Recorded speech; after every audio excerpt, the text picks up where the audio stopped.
আসসালামু আলাইকুম বন্ধুরা, দেখতে পাচ্ছেন এটা ড্রাগন ফ্রুট গাছ।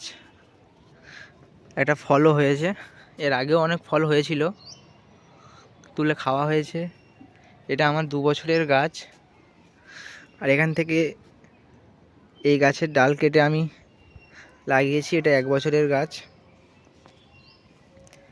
আরও আমি 2 জায়গায় লাগিয়েছি, ইনশাআল্লাহ এগুলো 2 বছরের মধ্যে ফল দিয়ে দেবে। আমি গাছের মধ্যে অধিকাংশ খোল সারটা ব্যবহার করি, দেখতেই পাচ্ছেন। বর্ষার শেষে এই সারটা গাছের গোড়ায় দিতে হয়, একটু ভিজে স্যাঁতস্যাঁতে মাটিতে। দেখতেই পাচ্ছেন গাছগুলো কত সুন্দর হয়ে উঠছে।